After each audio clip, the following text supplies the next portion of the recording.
after the season, usually there's a time period where Michael takes some time off.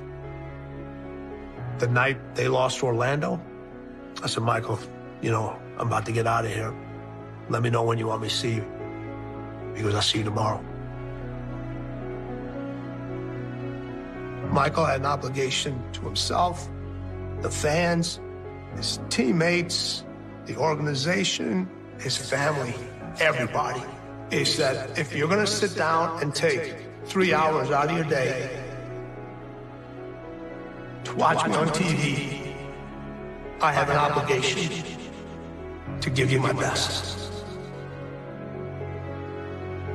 To give you my best all the time. I have an insane belief in my own ability to manifest things. Insane belief, you know, that I think it's ultimately complete sanity, but I believe we're creators, and I believe we create with every thought and every word. Every moment is pregnant with the next moment of your life. Don't ever let somebody tell you you can't do something. Not even me. All right? All right. You got a dream, you got to protect it. People can't do something themselves. They want to tell you you can't do it.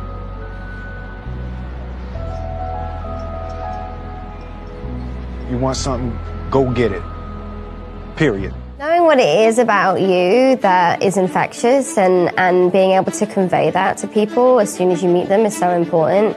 Being memorable and making an impact is so important.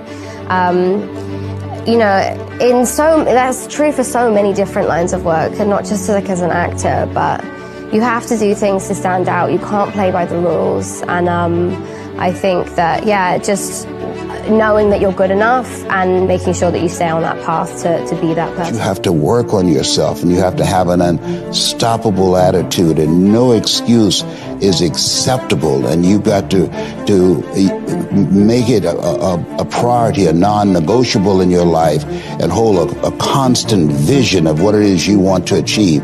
See it accomplished and go all out. Find a way to win.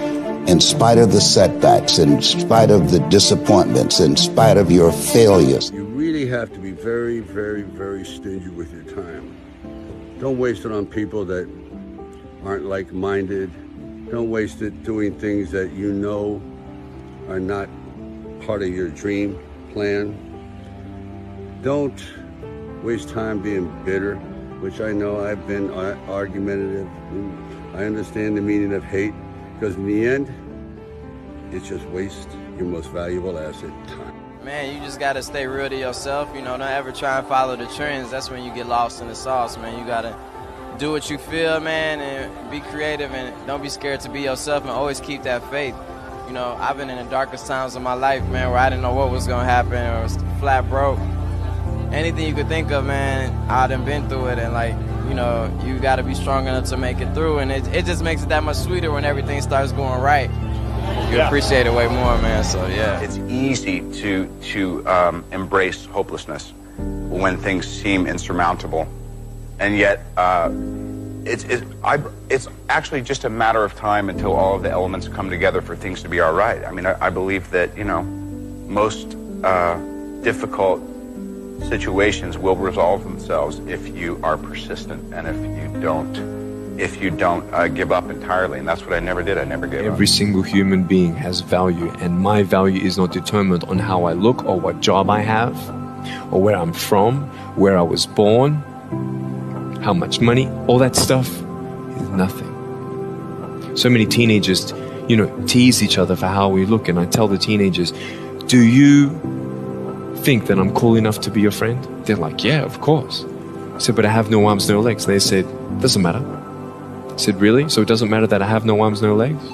He said, no, it doesn't matter. I said, then actually, if it doesn't matter, then why do we kill each other with our words if it actually doesn't matter? Why do we look ourselves in the mirror and see ugly instead of valuable? I want to ask you today, what are you looking for?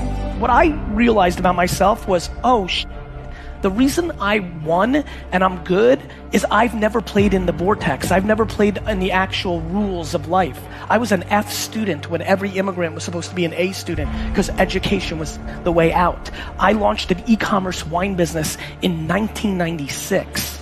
Like, I've always done things that don't make sense. I play outside of the actual game, and that has been where all my happiness has come from. And so many things have become obvious to me by playing outside of the rules.